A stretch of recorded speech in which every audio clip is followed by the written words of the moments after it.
오늘도 우리 본말 통해서 로마서 강의 14번째 말씀 드리도록 하겠습니다. 우리를 의롭다 하시기 위하여. 오늘 첫 번째 말씀이고 다음에 두 번째 말씀을 드리도록 하겠습니다. 오늘 이 4장의 뒷부분은 믿음을 통한 구원의 본질에 대해서 말씀해 주고 있습니다. 제가 오늘 어떻게 하면 말씀을 좀 쉽게 전할 수 있을까? 이걸 어떻게 하면 여러분들이 잘 이해할 수 있을까? 이게 우리 기독교의 본질인데 이걸 여러분이 아셔야 되는데, 이걸 알아야 우리가 신앙생활을 똑바로 할 수 있는데, 아무튼 여러분들 오늘 말씀 정말 또 잘 귀 기울여 들으시기 바랍니다. 그래야 여러분들이 이게 믿음이구나, 이렇게 믿는 거구나, 우리가 이렇게 살아가야 되는 거구나, 이것을 여러분들이 깨달을 수가 있습니다. 아무튼 오늘도 주님의 은혜가 넘쳐나시기를 또 주님의 이름으로 축원합니다.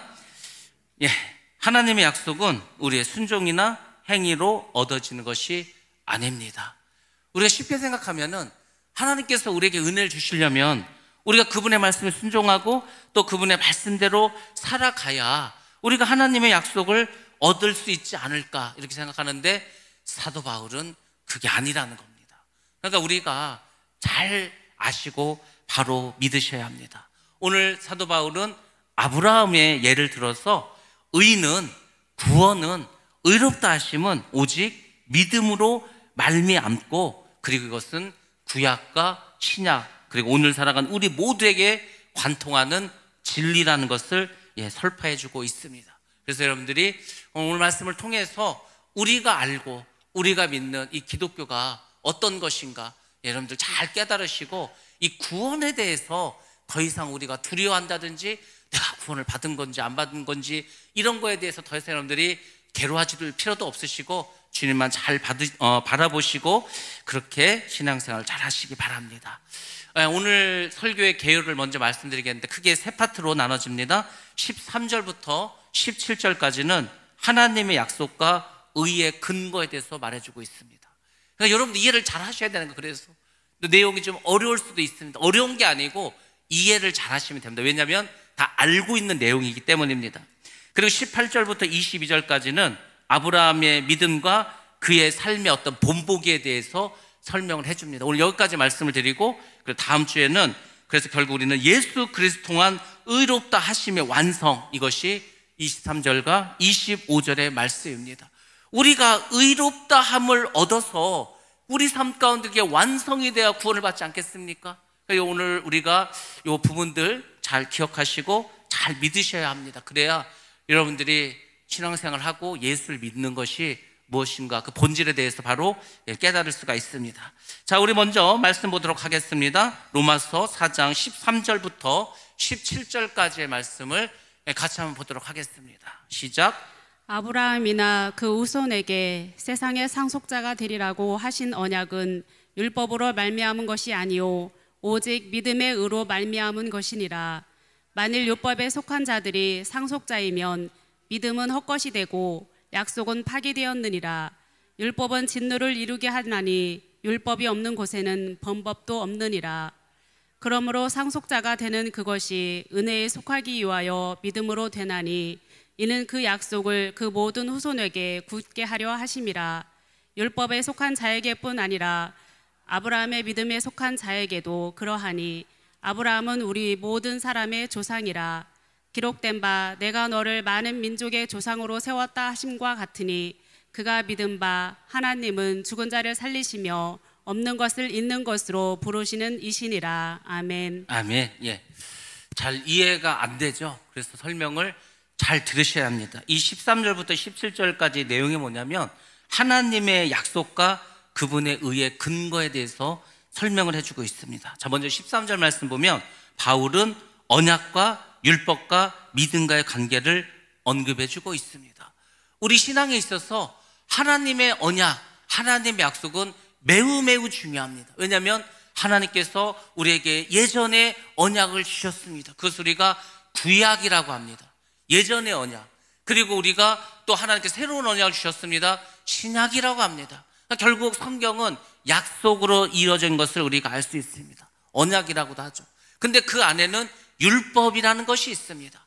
하나님께서 우리에게 무엇을 해라 하지 말라는 그런 율법이 있습니다. 근데 또 믿음이라는 게 있습니다. 그래서 요 세 가지를 가지고 요 삼각관계를 잘 여러분들이 기억하셔야 됩니다. 이게 굉장히 중요하고, 우리 신앙생활에서 이런 거를 모르고 예수를 믿는다면 도대체 우리는 무엇을 가지고 예수를 믿는다고 하는 것입니까? 그러니까 여러분들이 언약과 율법과 믿음의 관계를 잘 기억하셔야 됩니다. 자, 먼저 하나님께서 아브라함을 부르셨죠. 그리고 그 아브라함과 그 후손에게 세상의 상속자가 되리라고 언약을 주셨습니다. 내가 너희들에게 상속자가 되게 하겠다. 물론 하늘나라의 상속자가 될 것도 그렇게 약속해 주셨습니다. 근데 너희들이 나의 여러분, 상속자가 누가 상속자입니까? 여러분은 누구한테 상속하실 거예요? 옆집 아이한테? 뒷집 애한테? 상속은요, 자식에게 하는 겁니다. 근데 하나님께서 아브라함에게 상속자가 되게 하시고 그 아브라함의 후손에게도 상속자가 되게 하신다는 거예요. 그럼 우리가 잘 아는 것처럼 아브라함은 유대인이니까 그럼 유대인만 상속자가 돼서 하늘나라에 가는가? 그건 또 아니라는 거죠. 왜냐하면 아브라함에게는 영적인 후손이 있습니다. 그 영적인 후손은 우리 같은 이방인인데, 우리가 어떻게 아브라함의 후손이 됩니까? 예수 그리스도를 구주로 믿으면 우리도 이제 그 상속자가 될 수 있다는 거죠. 그 관계를 지금 말씀해주고 있는 겁니다. 우리가 이제 성경을 보면 약속이란 말도 나오고 언약이란 말도 나오는데, 이게 원어로 보면은, 그 헬라어 언어로 보면 우리가 아는 말하고 조금 의미가 다릅니다. 약속이라는 것은 선포된 말씀을 의미합니다. 그러니까 하나님께서 우리에게 무엇을 약속하셨다는 것은 하나님께서 뭘 선포하셨다는 겁니다. 하나님의 언약을 의미합니다. 그리고 그것은 하나님의 자발적인 선언이라는 거예요. 내가 아브라함에게 복을 주겠다, 내가 예수 그리스도를 구주로 믿는 자를 구원하겠다 하고 선언을 하시면 그것이 바로 약속이 된다는 겁니다. 그래서 여러분들이 기도할 때는 그 하나님의 언약, 약속을 붙잡고 기도할 수 있어야 돼. 하나님께서 이렇게 말씀하지 않았습니까? 그래서 내가 그 약속을 믿고 이렇게 기도합니다. 그 얘기는 뭐예요? 들어달라는 거죠. 그러면 하나님도요, 꼼짝없이 들어주십니다. 왜? 하나님은 신실하셔. 약속하시면 반드시 지킵니다. 그래서 여러분들이 아무것도 그냥 없는 상태에서 막 구하는 것이 아니라 하나님의 언약의 말씀, 하나님께서 주신 그 말씀을 붙잡고 기도하시기 바랍니다. 반드시 이루어지게 될 줄 믿습니다. 그것도 모르고 맨날 내 욕심으로 내가 이 세상에 잘 되는 것만 구하면은요, 아무것도 이루어지는 것이 아닙니다. 하나님의 뜻 안에서 말씀을 가지고 기도하셔야 됩니다. 그리고 그 약속은 하나님과 우리의 계약이 됩니다. 계약이기 때문에 반드시 지키죠. 그 횃불 언약이라고 있지 않습니까? 하나님께서 아브라함하고 언약을 한다면 어떻게 했습니까? 짐승의 배를 갈러 그 사이로 횃불이 왔다 갔다 해. 뭡니까? 약속 안 지키면은 안 지킨 사람 배를 갈라서 쪼개겠다는 거예요. 그 얘기는 뭡니까? 반드시 지키겠다는 거죠. 그러니까 여러분들 그 언약의 약속을 믿고 기도하시기 바랍니다. 자, 아브라함의 이 언약은 특징이 있습니다. 어떤 특징이 있냐면, 첫 번째로 하나님께서 아브라함에게 찾아오셔서 약속하셨다는 겁니다. 이것이 매우 중요하죠. 우리가 예수님께 나아갔습니까? 아닙니다. 예수님을 믿는 제자들이 2000년이라는 세월이 흐르니까 미국에서, 영국에서, 캐나다에서, 호주에서 그 선교사들이 우리에게 찾아오지 않았습니까? 그 선교사들이 찾아온 것처럼 예수님이 우리에게 찾아오셨다는 겁니다. 하나님도 아브라함을 찾아가셨습니다. 자, 말씀 보겠습니다. 창세기 12장 2절로 3절 말씀 같이 보도록 하겠습니다. 시작. 내가 너로 큰 민족을 이루고 내게 복을 주어 내 이름을 창대하게 하리니 너는 복이 될지라. 너를 축복하는 자에게는 내가 복을 내리고 너를 저주하는 자에게는 내가 저주하리니 땅의 모든 족속이 너로 말미암아 복을 얻을 것이라 하신지라. 아멘. 아멘. 창세기 12장이 뭡니까? 하나님이 아브라함에 나타나셨어. 너는 본토 친척 아비집을 떠나라는 거야. 내가 지시한 땅으로 가라는 거야. 왜 그렇습니까? 너로 큰 민족을 이루고 너에게 복을 주겠다는 거죠. 내 이름을 창대케 하겠다는 겁니다. 그래서 막 이제 복을 약속해 주고 있지 않습니까? 근데 여러분들, 여기서 중요한 게 뭐냐? 이것은 창세기 12장이라는 것을 꼭 기억하시기 바랍니다.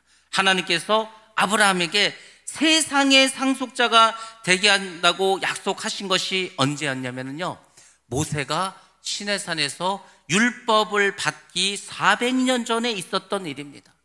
그래서 우리가 착각을 해가지고 아브라함이 뭐 율법을 잘 지켜가지고 하나님께서 그에게 하나님의 나라에 들어갈 수 있는, 그래서 하나님이 약속하신 땅에 들어가는 상속자가 된 게 아닌가, 이렇게 주장할 수 없다는 거죠. 왜냐하면 지금 아브라함 시대와 모세 시대는요 400년 이상의 세월 차이가 나.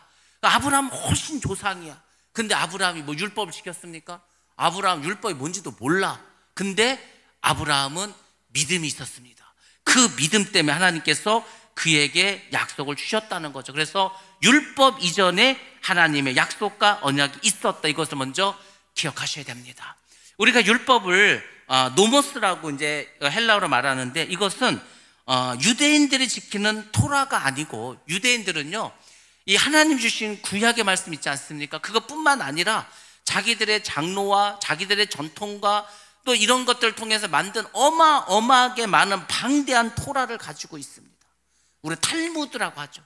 이 탈무드가요 얼마나 방대하냐면, 솔직히 유대인들도 아마 다 읽어본 사람이 없을 거예요. 워낙에 책도 크고 많습니다. 페이지도 엄청 두꺼워. 다 못 읽어. 그 내용을 알 수도 없어. 그 정도로 방대합니다. 근데 성경에서 말하는 것은 그런 토라가 아니고, 하나님께서 우리 사람을 부르시고 무엇 해라, 뭐는 하지 말아라 라고 말씀하신 거고, 그 율법은 하나님의 신실하신 약속에다 기초되어 있다는 겁니다. 하나님께서 다 우리에게 무엇을 하면은 복을 주고, 너희들 말씀에 불순종하면 저주를 받고, 다 약속해 주셨다니까요. 그 하나님 약속이 바로 율법이라는 것을 기억해야 됩니다. 하나님은 아브라함에게 약속을 하셨습니다. 하나님께서 아브라함과 한 그 약속은 그의 순종이나 그의 율법의 행위가 아니라 믿음의 근거에서 주셨다고 성경 계속 말해주고 있고, 사도 바울도 강조해서 말해주고 있습니다. 아브라함 율법 이전의 사람이라고 말씀드렸습니다. 그 아브라함이 믿음을 통해서 의롭다함을 받았습니다. 그게 창세기 15장에 나옵니다. 우리도 마찬가지죠. 여러분들, 저도 이제 늘 그 생각을 합니다. 내가 뭘 잘해서 목사가 되고, 뭘 잘해서 하나님 복을 주시고, 뭘 열심히 잘해서 하나님이 축복해 주시는 게 아니고요, 그냥 하나님이 주시는 거라니까. 저는 기도만 하고요, 그냥 하나님의 일을 하는 것 뿐이야. 근데 그 모든 것은 하나님이 섭리하시고, 하나님이 예정하시고, 하나님이 계획하셔서 하나님이 그분의 뜻을 이뤄가는 거지, 저의 뜻을 이뤄가는 게 아닙니다. 여러분들도 다 마찬가지예요. 여러분의 인생 있지 않습니까? 여러분의 인생의 주인이 여러분입니까? 아니라고. 여러분의 계획한 대로 다 갑니까? 그렇지도 않아. 하나님이 하시는 거예요. 하나님이 여러분의 모든 삶을 인도하시고 주장하시고 끌고 가십니다. 근데 뭐 우리가 하나님 보시기에 뭘 엄청 잘한 것도 진짜 없다니까요. 여러분들, 우리가 진짜 하나님 앞에 딱 섰어. 그래서 이제 하나님께서, 야, 너는 나를 위해서 뭘 했냐? 그러면은요, 하나님, 제가요 이것도 하고 저것도 하고 이렇게 말할 것 같습니까? 한마디도 못해.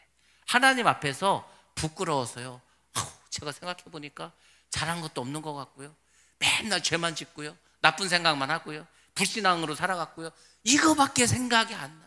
정작 하나님께 뭘 드린 것 같지도 않아. 목숨을 드린 사람도 있을 겁니다. 순교한 사람도 있을 거예요.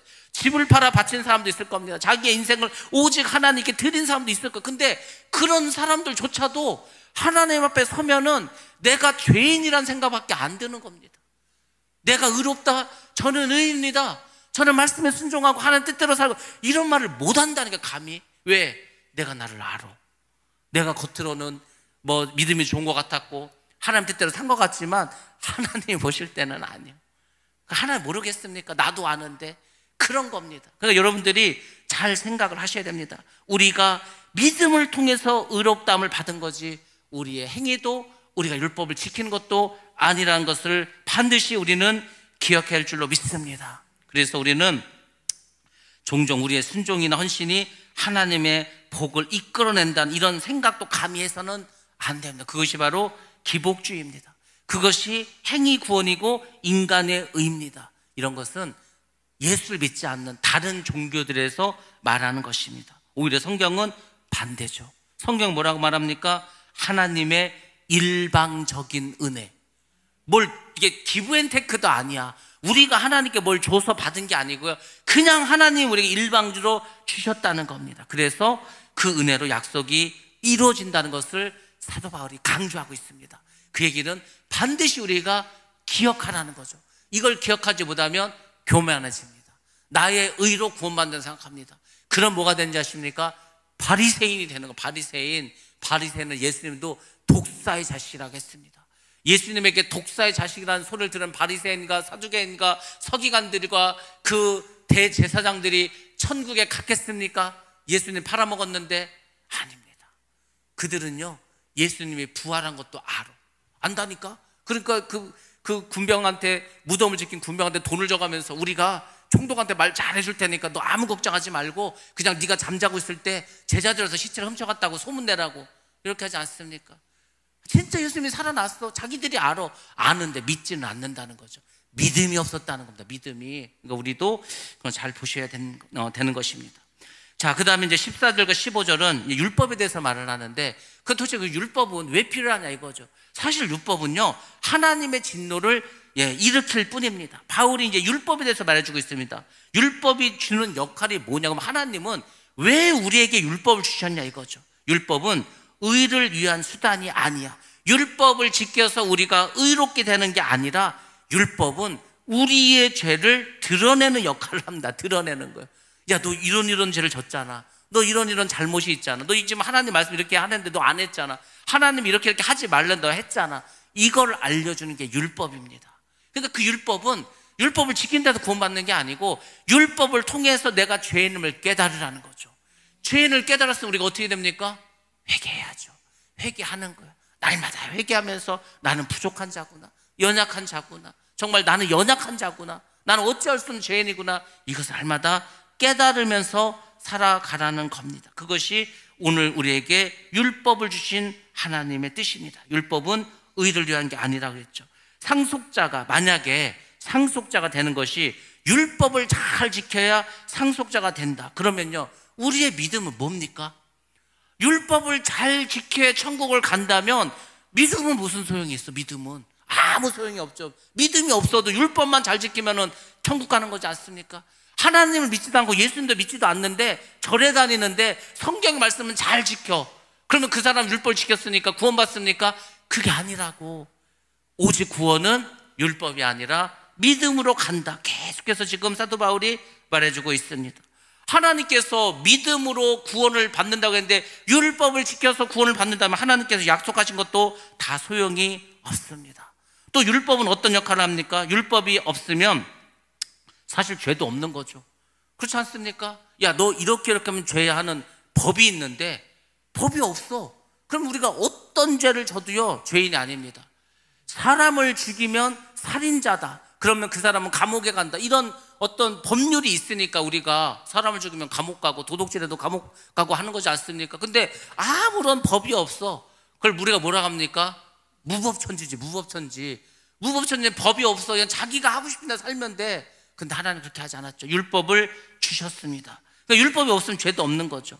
도리어 율법이 있으면 법을 어기게 돼서 하나님의 진노를 가져올 뿐입니다. 그래서 믿음으로 하늘나라의 상속자가 된다는 약속은 율법과는 상관이 전혀 없다는 겁니다. 우리는 믿음을 통해서 하늘나라에 가는 거지 율법을 잘 지키고 안 지키고 이거하고는 상관이 없다는 겁니다. 그것을 우리가 예수를 믿어서 잘 기억하셔야 됩니다. 아브라함의 믿음을 따르는 또 그의 모든 후손들에게도 이건 다 적용이 되는 거예요. 아브라함도 하나님을 믿는 믿음이 있기 때문에 구원을 받았고, 예수님을 믿는 제자들도 예수님을 구주로 믿는 믿음이 있으니까 구원을 받았고, 오늘을 살아가는 우리도 예수님을 구주로 믿기 때문에 구원을 받게 되는 줄로 믿습니다. 그것을 반드시 기억하시라는 거죠. 바울은 믿는 모든 자의 조상이 된 아브라함이 어떤 믿음을 갖고 있는지를 이제 우리에게 소개해 주고 있습니다. 그게 다른 게 아니고 인간의 행위로 구원받는 것이 아니다. 그래서 성도인 우리는 여러분들 이제 여기서부터 잘 이제 실생활에 활용하시기 바랍니다. 예수를 믿는 우리가 너무 죄의식에 짓눌려 있다. 이것도 잘못된 겁니다. 여러분 예수님을 믿지 않습니까? 예수님의 무엇을 믿는다고 했죠? 나의 모든 죄를 그분이 십자가에서 죽으심으로 피를 흘려서 그 피로 내 죄를 다 씻어주셨다. 그걸 믿어야 천국 간다고 하지 않았습니까?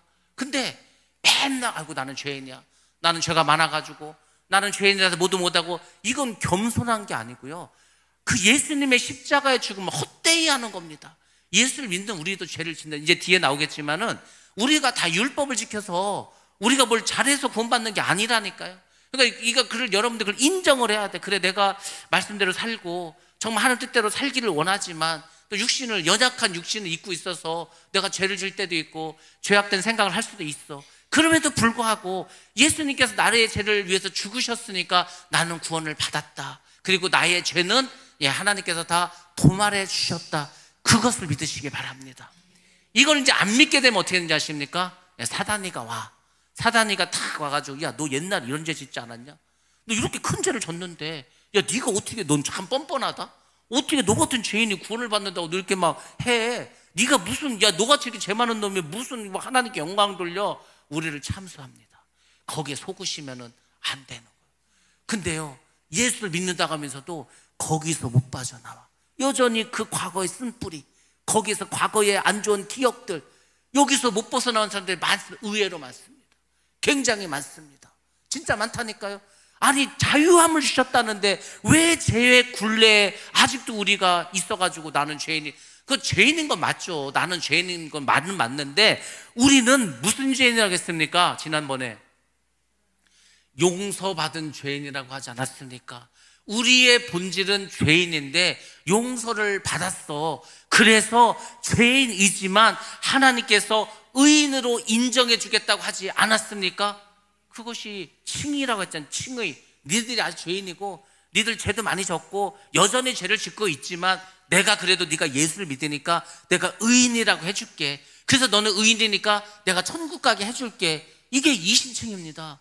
예수는요, 기독교는 그걸 믿는 종교입니다. 그걸 믿는데 여전히 나는 죄인이고 나는 죄가 너무 많아가지고 이 죄 때문에 나는 뭐 아무것도 못한다. 아니라고요.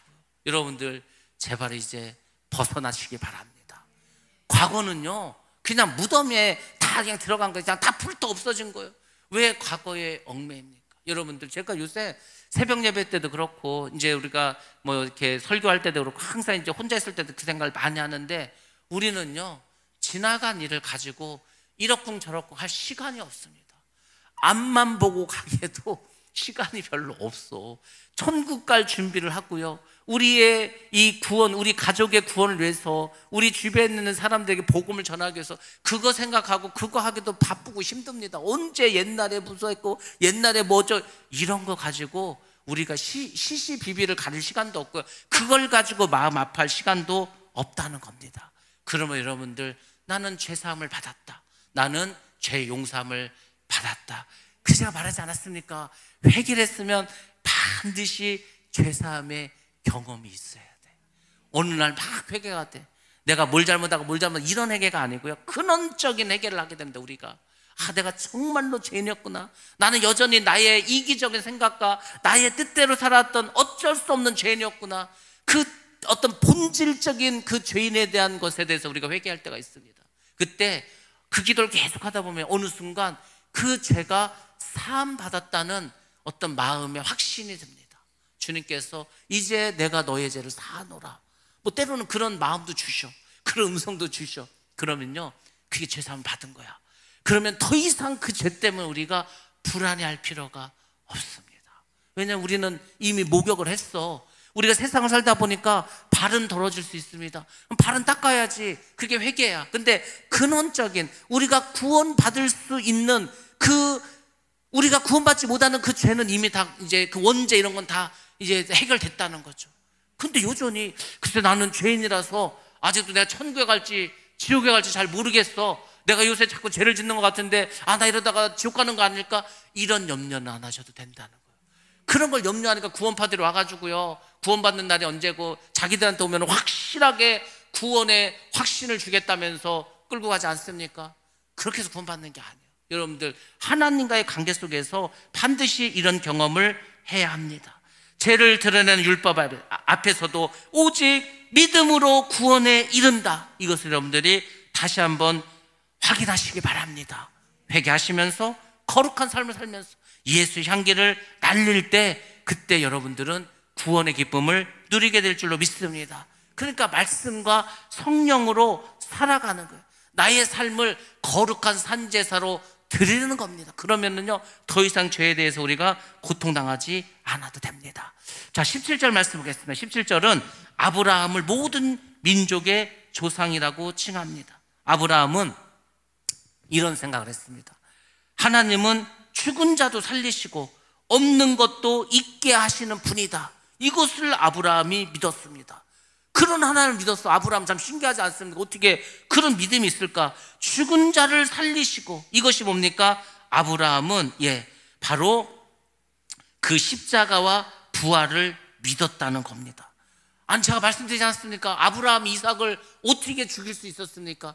어떤 마음으로 끌고 가서 눕혀가지고 그 이삭을 죽이려고 했습니까? 아브라함 마음에 무슨 마음이 있었습니까? 이삭이 죽어도 하나님 다시 살리실 것을 믿었다는 거예요. 참 신기하지 않습니까? 그 부활을 믿었어.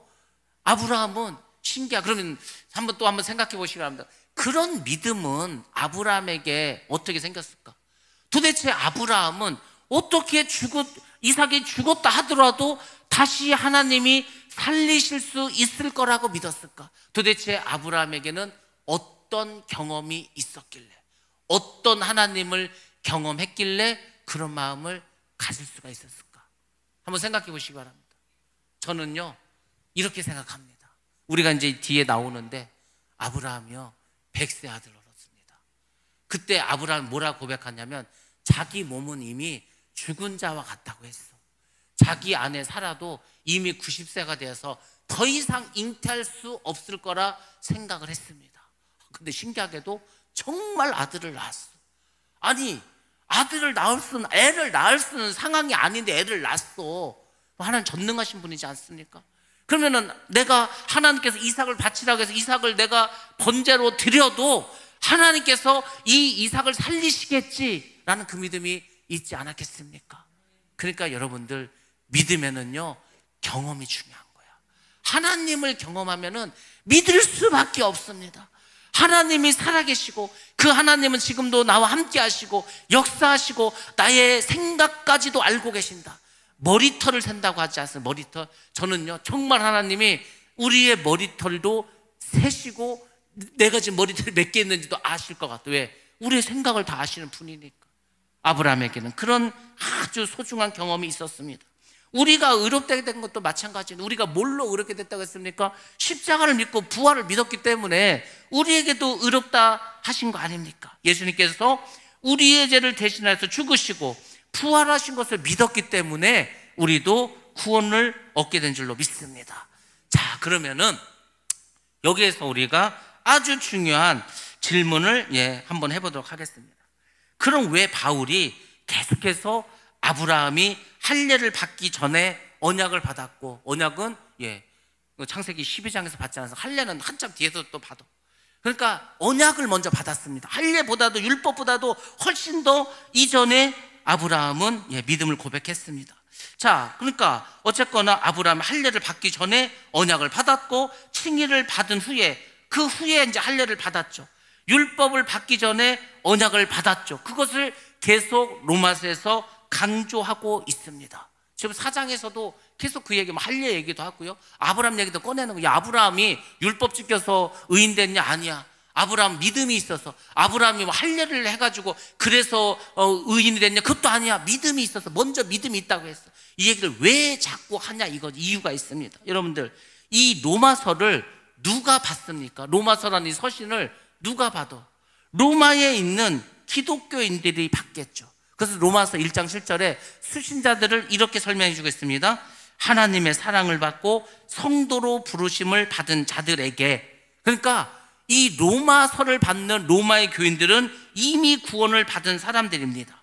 그럼에도 불구하고 이미 구원을 받은 그들에게 왜 자꾸 이 칭의에 대해서 이 교리를 계속해서 설명할 수밖에 없을까? 당연히 이유가 있습니다. 근데요, 이게 사실은 유대인 때문에 사실 이렇게 했는데 우리도 사실은 마찬가지예요. 이 부분을 여러분들 잘 이해하시기 바랍니다. 이 당시에 유대 그리스도인이 있었습니다. 이 사람들 원래 유대교를 믿었어. 아니 이스라엘 사람들 다 유대교 믿지 않았습니까? 예수님도 유대교 믿었습니다. 다 유대교를 믿어. 근데 예수님께서 부활하시고 성령이 오시고 교회가 생겼어. 기독교가 생겼습니다. 그래서 유대교를 믿는 사람들 중에서 기독교로 개종한 사람들이 있습니다. 이방인들 말고 유대인들 중에서. 근데 이 사람들은 이제 기독교인이 됐습니다. 근데 이 사람들은 계속 교회에서, 로마도 마찬가지고 갈라디아에서도 계속 이 얘기가 나오는데, 갈라디아 지방도 뭐 고린도고 어디든지 유대인들이 속해 있는 교회는 꼭 문제가 있습니다. 그게 뭐냐면 이렇게 말하죠. 야, 우리가 믿음만으로는 구원을 얻을 수가 없다. 야, 어떻게 그 예수님이 우리를 위해서 십자가 죽으셨다는 그것만 믿어서 우리가 어떻게 구원을 받을 수가 있겠냐? 그럼 어떻게 해야 돼? 할례도 받고 율법도 지켜야 된다는 거예요. 그렇지 않으면은 구원을 받을 수 없다고 자꾸 말하죠. 그게 거짓 교사예요. 거짓 교사. 이런 거짓 이단 사설들이 계속 교회를 퍼져 나가는 거예요. 그러니까 막 사도 바울은 답답해 죽겠어. 야, 너희들이 뭐 율법 지켜서 할례 받아서 구원받은 게 아니라니까. 유대인이라도 예수를 믿지 못하면 그러면 할례 받고 율법 지켜도 구원 못 받는 거야. 이방인이라 하더라도, 할례를 받지 못했다 하더라도, 율법을 지키지 않았더라도 예수 그리스도를 구주로 믿으면 구원을 받는 거야. 믿음으로 구원을 받는 거지 우리의 행위로 받는 게 아니야. 이것을 계속 사도 바울이 초대교회 많은 교회들의 서신을 통해서 보냅니다. 갈라디아에서도 이 얘기 엄청 많이 나옵니다. 여러분들, 왜 이런 일이 벌어집니까? 우리 사람들은요, 뭔가 이 구원이라는 게 예수를 믿기만 하면 구원받는 게 너무 쉬워. 별거 아닌 것 같아. 야, 그까짓 거 우리 노력도 없이 구원받는다는 게 세상에 말이나 되냐, 이렇게 생각을 하죠. 그래서 이 사람들 때문에 자꾸 율법을 지켜라, 자꾸 할례를 받으라 생각을 합니다. 그래서 말하는 거죠. 사도 바울, 오직 은혜로 구원을 받는다. 이 신층이 계속 이 교리에 굳게 서 있지 않으면 자꾸 사람들이 이런 거짓 교사들에게 속을 수밖에 없습니다. 자, 그러니까 이게 초대교회에 있었던 유대 그리스도인들 때문에 생긴 일입니다. 근데 여러분들, 이게 유대인들에게만 있었던 게 아니야. 우리 한국 기독교에도요, 제가 늘 말씀드리지만 우리가 믿는 기독교가 정통 기독교가 아니라는 거 아십니까? 우리 한국에서 믿는 기독교는요, 외국 사람들이 와서 보면 야, 이게 기독교냐 뭐냐 이렇게 말합니다. 그러니까 우리는 우리만의 기독교를 믿는 거예요. 우리가 만들어낸 기독교를 믿는 게 상당히 많습니다. 유대 그리스도인들은 유대교의 영향을 받았죠. 그래서 할례와 율법을 들이댑니다. 그렇게 해서 이제 교리를 완전히 유대교 교리를 버리지 못했습니다. 우리나라도 기독교가 들어온 지 이제 140년 됐습니다. 그 전에 원래 한국의 그 종교는 뭡니까? 샤머니즘, 미신, 불교, 유교 이런 거였습니다. 근데 이런 것들을 싹 다 버리고 예수를 믿은 게 아니고, 우리나라는 그냥 원래 하던 대로 이렇게 살다가 예수가 이때 뭐 선교사들이 뭐 예수님을 자꾸 전해 교회 나오래. 그래서 뭐 교회를 다녔어. 그러니까요, 교회에 가서는 뭔가 기독교라는 것을 배우지만 일상생활은 변화된 게 없어. 옛날에는 더 하지 않았겠습니까? 지금보다 훨씬 더 했겠죠. 교회를 다니면서도 여전히 막 미신 믿고 하는 사람들 없었겠습니까? 그러니까 그런 게 많았어. 그래가지고 우리도 알게 모르게 이 다른 종교, 특별히 불교, 샤머니즘, 유교 이런 영향을 굉장히 많이 받았습니다. 저도 몰랐어. 저도 몰랐다니까. 근데 외국에 나가보니까, 또는 외국에서 오신 목사님들이 말씀하신 거 들어보면은요, 야, 우리는 이게 진짜 이 기독교를 제대로 믿나? 우리가 교회를 다니면서 도대체 우리가 뭘 믿고 교회를 다니지? 우리가 이 구원의 본질, 뭘 믿어야 구원을 받는 이런 거나 우리가 지금 알고서 예수를 믿나? 이런 생각을 하게 되었습니다. 가장 중요한 구원의 문제에 대해서도 여전히 헷갈려. 내가 구원을 받았는지 안 받았는지, 내가 죄를 짓고 있으면 구원 못 받은 것 같고, 내가 도대체 얼마까지 믿어야 또 구원을 받을 수 있는가, 뭐 이런 거에 대한 것도 늘 이렇게 회의적이고, 그래서 오늘 그 말씀을 해드리려고 하는 거예요. 이거에 대해서 여러분들이 분명한 기준을 잡고서 예수를 믿어야 됩니다. 그래야 담대함을 가지고요, 바로 믿으면 여러분들 담대해질 수 있습니다. 어떤 사람이 용감하고 어떤 사람이 강한지 아십니까? 정직한 사람입니다. 내가 죄가 없어, 내가 말씀대로 살았어, 내 삶 속에 거짓이 없어, 그러면 당당합니다. 근데 좀 뒤가 구려, 아, 이것도 잘못해서 내가 한 것도 어디서 누가 들춰가지고 내가 또 말한 것도 녹음해가지고 또 나오면 안 되는데, 그럼 자꾸 말을 어떻게 돌리고 하겠죠. 그렇지 않은 사람은요, 담대할 수 있습니다. 기독교와 다른 종교는 차이가 많이 있습니다. 그 많은 차이 중에서도 가장 결정적인 다른 점이 뭔지 아십니까? 구원의 문제입니다. 예수를 믿는 우리는요, 구원을 어떻게 얻는지 아십니까? 오직 은혜로. 쉽게 말해서 타력 구원이라고 하는 거예요. 다른 어떤 힘에 의해서 구원을 받는 거예요. 기독교는 예수 그리스도를 믿는 거죠. 근데 기독교를 제외한 다른 종교는 전부 다 자력 구원을 말하고 있습니다. 야, 네가 도 닦게 하고, 네가 막 고행을 하고, 네가 막 이렇게 뭘 열심히 막 해야 돼, 막 선행을 쌓고. 그래서 이제 불교에서 나온 용어 중에 뭐가 있습니까? 적선 해달라. 적선. 적이 뭡니까? 쌓을 적이요. 선은 뭡니까? 착할 선이야. 착한 것을 계속 쌓으라는 거야. 그래야 부처가 되고, 그래야 극락가고, 이거지 않습니까? 근데 우리도 사실 그렇게 믿어. 적선을 해야, 선을 많이 쌓아야 천국 갈 것 같죠? 아닙니다. 그거하고 상관없어. 그거하고 상관없이 우리는 예수 그리스도가 나를 위해서 십자가 죽으시고 그 피로 내 죄가 사함 받았다는 그것만 믿어도 우리는 구원받게 될 줄 믿습니다. 그 다른 게 필요가 없어. 근데도 뭔가 허전해. 그러니까 자꾸 뭘 덧붙이려고 한다. 그러니까 여러분들이 오늘 반드시 그 점에서 확실하게 결론을 내시기 바랍니다. 자신의 노력에 의해서 구원을 받는다? 그렇지 않습니다. 기독교는 타력선입니다. 자신의 노력으로 구원받는 게 아니라는 겁니다. 오직 하나님의 은혜로 구원을 받는다고 그렇게 주장합니다. 그래서 사도 바울이 에베소서에서 이렇게 말해줬습니다. 에베소서 2장 8절부터 9절 말씀인데, 자, 같이 한번 보겠습니다. 시작. 너희는 그 은혜에 의하여 믿음으로 말미암아 구원을 받았으니 이것은 너희에게서 난 것이 아니요 하나님의 선물이라. 행위에서 난 것이 아니니 이는 누구든지 자랑하지 못하게 함이라. 아멘. 아멘. 이게 기독교라고요. 이 에베소서 2장 8절 9절은요, 반드시 암송하시고 기억하시거나, 너희는 그 은혜에 의해서 믿음으로, 그 믿음도요, 사실은 하나님이 우리에게 은혜로 주셨다는 거. 우리가 어떻게 믿음이 생깁니까? 우리가 하나님을 믿는 그 믿음도 하나님께서 우리에게 은혜로 주신 거예요. 그걸로 말미암아 그것 때문에 구원을 받았다는, 구원을 은혜로, 믿음으로. 근데 이것이 너희에게서 난 것이 아니라 하나님의 선물이라는 것. 선물, 은혜도 선물이고 구원도 선물이라는 것입니다. 행위에서 난 것이 아니야. 너희들이 할례 받고 율법 지켜서 그래 된 게 아니라는 거죠. 왜? 누구든지 자랑하지 못하게 하려고. 야, 나는 율법을 다 지켜서 구원받아, 이런 자랑 못하게 하려고. 그래도 구원 못 받습니다. 그러니까 여러분들, 우리가 이 구원에 대한 문제를 잘 정리하셔야 됩니다. 만약에 우리가 율법도 지켜야 구원을 받는다, 그럼 여러분들, 여기에는요 어마어마하게 큰 세 가지의 문제가 생깁니다. 만약에 율법도 지키고 믿음도 있어야 구원을 받는다, 이렇게 주장을 한다면요, 거기는 큰 세 가지 모순이 있다는 거예요. 잘 이걸 생각하셔야 됩니다. 첫 번째는 뭐냐면, 우리 모든 인간은요, 나면서부터 뭡니까? 나면서부터. 우리 인간은 나면서 다 뭐야? 나면서부터 다 죄인이지 않습니까? 예, 다 죄인이야. 근데 어떻게 죄인인 우리에게 선을 요구할 수 있냐 이거죠. 아니, 우리가 다 죄인으로 태어났어. 다 마귀의 자식으로 태어났어. 악해. 교육을 받지 않고 말씀을 듣지 않으면 그냥 악하게 이기적으로 자기 멋대로 사는 게 인간이에요. 그런 인간에게 어떻게 선을 우리가 요구할 수가 있겠습니까? 그런 인간, 야, 너 율법을 지켜라. 어떻게 들이대냐고. 율법을 누가 지켜서? 아무도 안 지킨다는 거죠.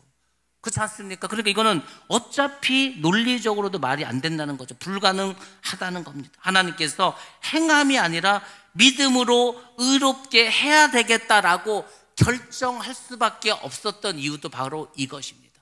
인간이 악해. 하나님은 알아. 왜? 아담과 하와 때부터 이미 타락을 했어. 그렇지 않습니까? 그 완전하게 창조한 아담과 하와도 마귀에게 속아가지고 타락을 했는데, 인간이 전적으로 악하고 타락했는데, 그 인간들에게 야, 니들 율법 지켜가지고 구원받아라, 이거를 할 수가 없는 거야. 하나님이 알아. 아무도 그런 구원을 못 받는다니까요. 그걸 아셨기 때문에 하나님은 그냥 너희 행함이 아니라 너희가 믿음으로 살아. 야, 믿음을 지켜. 그러면 내가 의롭게 해주겠다. 이렇게 하신 거. 그래서 아브라함을 부르셨습니다. 그리고 예수님을 보내셨습니다. 예수님이 12제자를 부르시고 그 제자들에 의해서 오늘날 우리에게까지도 복음이 내려왔다는 겁니다. 이것을 기억해야 됩니다. 두 번째는 이런 문제죠. 그럼 도대체 얼마나 율법을 잘 지켜 우리가 구원을 받을 수가 있을까? 여러분들, 율법을 몇 가지나 지켜야 구원받습니까? 쉽게 말해서 구원의 커트라인이 어디냐 이거죠. 이 기준을 명확하게 알 수 있습니까? 기준이 애매모호해. 율법이 뭐 613가지가 있는데 400개 이상 지키면 구원, 그 다음에 400개 밑으로는 탈락, 뭐 이렇게 할 수 있습니까? 그렇게도 못해. 그렇다고 율법을 또 다 지켜? 다 지킬 수 없잖아. 누가 다 지켰어. 그래도 구원에 합당하지가 않아. 여전히 죄인이야. 그러니까 여러분들, 우리가 만약에 율법을 지켜야 구원을 얻을 수 있다면 도대체 몇 개를 지켜야 우리가 갈 수 있냐 이거죠. 대학교는요, 커트라인이 있어서 경쟁률에 따라서 뭐 몇 점 맞으면 합격이다 불합격이다 이게 나오는데, 천국 가는 건 그런 게 없습니다. 모든 계명을 지킬 수도 없습니다. 그래서 행위 구원은 안 된다는 거예요. 율법을 지켜서 가는 것은 불가능하다는 겁니다. 세 번째로는 어떤 시점의 행동을 보고 구원을 결정하냐 이거죠. 이것도 참 애매하지 않습니까? 정말 내가 운이 좋게 예수님께서 딱 이 땅에 이제 내려오시는데 내가 그때 막 회개하고 열심히 예배 드릴 때, 그때 또 예수님 오셨어. 그럼 할렐루야 하고 바로 구원을 받겠죠. 믿음도 별로 좋지도 않은데 어떻게 운이 좋아가지고 어떻게 이 사람이 뭔 생각이 들었는지, 새벽 예배를 나왔는데 새벽 예배 나와서 처음으로 예배를 드리는데 예수님이 그때 딱 재림을 하셨어. 그럼 새벽 예배 드리고 뭐 예배 드리고 있고 뭐 기도하고 있을 때니까 막 구원받는다 이렇게 생각하지 않겠습니까? 근데 어떤 사람은 정말 믿음으로 살았어. 정말 말씀대로 살고 막 철저하게 정말 막 이 믿음을 지키면서 살았어. 근데 이 사람에게 조그만 시험이 들렸어. 시험에 들려서 교회도 안 나가고 집에 있어. 예배도 드리지 않고 기도도 하지 않아. 근데 하필이면 그때 예수님이 오셨어. 그래서 구원을 못 받아. 그럼 얼마나 억울합니까? 그러니까 예수님은 그런 식으로, 하나님은 우리를 구원시키지 않는다는 거죠. 그렇지 않습니까? 여러분은 24시간 365일 10년 20년 30년 늘 동일한 믿음으로 성령 충만하게 그렇게 신앙생활 하십니까? 저도 이렇게 못해. 저도요, 힘들 때도 있고 낙심할 때도 있고 좌절할 때도 있고. 그런데 어떻게 우리가 그렇게 하냐. 근데 하필이면 예수님이 내가 그렇게 낙심하고 좌절하실 때 오셨다. 그럼 어떻게 할 겁니까? 구원 못 받습니까? 아니죠. 그래서 행위로는 우리가 천국 가고 지옥 가고 이 구원의 판단을 할 수 없다는 겁니다. 어떤 한순간의 행위로 구원을 판단할 수가 없습니다. 그렇지 않습니까? 그리고 만약에 우리의 행동에 따라서 구원을 받을 수도 있고 받을 수도 없다, 그러면은요, 그 정도라면은 우리가 뭐 굳이 구원을 받을 필요가 있습니까? 여러분 한번 잘 생각해 보시기 바랍니다. 그런 정도의 구원이라는 거는요, 인간 수준의 구원이야. 그런 구원은요, 받을 만한 가치가 없는 겁니다. 우리가 구원, 그래 내가 좀 믿음을 살아서 교회도 다니고 예수도 믿어서 내가 그나마 구원을 받아야 되겠다고 생각하는 건 뭐 때문에 그렇습니까?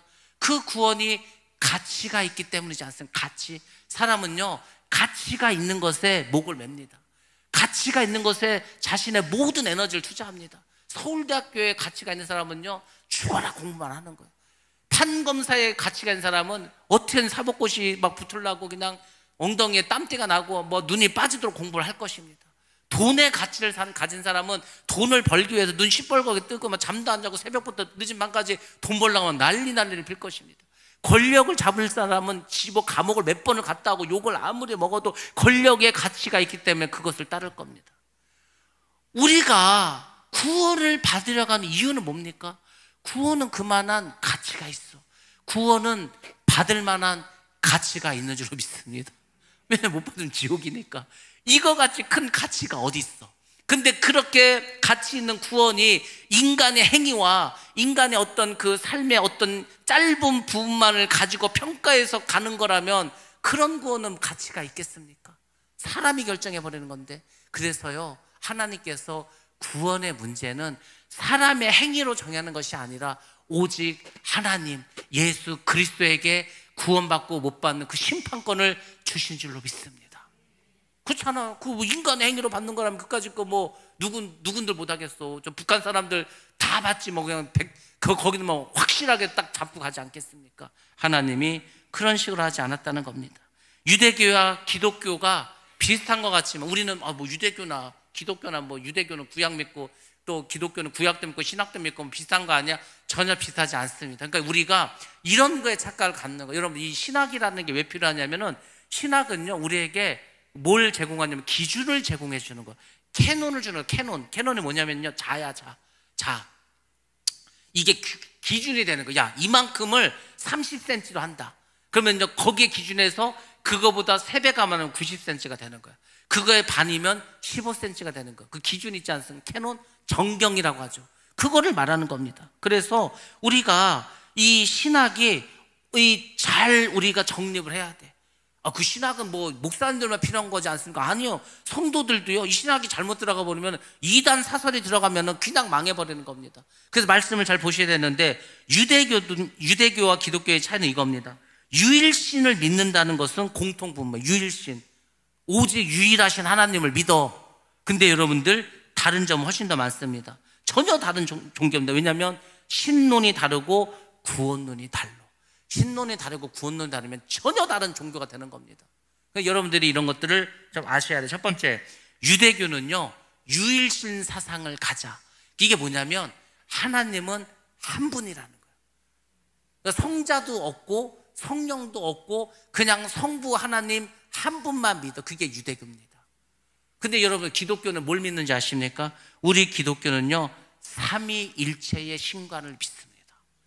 유대교 믿는 사람들 예수를 신으로 하나님을 인정합니까? 성령을 하나님을 인정합니까? 안 해. 그러니까 유대교와 기독교는 전혀 다른 종교라니까. 우리는요 삼위일체를 믿어. 잘은 이해는 안 가지만 하여튼 성부 하나님도 있고 성자 예수님도 있고 성령 하나님도 있다 이렇게 믿지 않습니까? 전혀 신관이 다릅니다. 두 번째로 유대교는 선행으로 구원을 받습니다. 그래서 율법을 지켜야 되는 거예요. 율법을요 칼같이 지켜. 그 율법을 칼같이 지키는 자들이 바리새인입니다. 그러니까 바리새인들은요 늘 큰 소리를 치는 거야. 야, 우리는 율법을 정말 열심히 11조, 야, 우리는 있잖아 뭐 박하 같은 경우더라도 다 세봐가지고 무게 달아가지고 정확하게 10분의 1을 하나님께 11조로 드리고 막 그걸 자랑하지 않습니까? 그런 걸로 천국 가는 게 아니다. 근데 유대교는요 지금도 그 율법을 지켜 갈 수 있다. 행위에 의해서. 왜? 예수가 없으니까. 예수가 없으니까 자기의 행위로 갈 수밖에 없는 거야. 근데 우리는 예수님께서 우리 대신 죄값을 치르시고 십자가 죽으셨기 때문에 그 공로로 우리는 구원받는 줄 믿습니다. 그러니까 예수가 있고 없고는 하늘과 땅 차이라니까 전혀 다른 겁니다. 그래서 유대교는 선행을 강조하고 기독교는 은혜로 말미암아 믿음으로 구원을 받는다. 전혀 다릅니다. 구원관 자체가 다릅니다. 그래서 우리가 만약에 이 세상에서 뭔가를 해야 될 일이 있다면 그것은 구원을 받기 위해서가 아니라 천국에서 받을 상급을 위해서 하는 줄로 믿습니다. 그래서 예수를 믿어도요 열심히 하셔야 돼. 그래야 천국 가서 상급 받고 면류관 받는 거. 구원을 받아. 구원을 받는데 천국은 영원히 사는데 상급도 없고 면류관도 없어. 그러면 천국에서 영원히 뭐 하고 사실 겁니까? 우리가 이 땅에서 말씀대로 살고 주를 위해서 교회를 위해서 헌신하고 노력하고 이해하는 모든 것은요 구원을 받기 위함이 아니라 천국에서 상급을 받기 위함이다. 이렇게 결론을 내리시고 여러분들 모든 것은 하나님의 은혜고 나 된 것은 하나님의 은혜다. 이런 사도 바울의 고백처럼 우리도 그분의 은혜로 구원받은 걸 감사하시고 오늘도 내일도 항상 거룩하게 기쁘게 감사하면서 그렇게 살아가시기 바랍니다. 그것이 예수를 잘 믿는 비결이고 구원의 길인 줄로 믿습니다.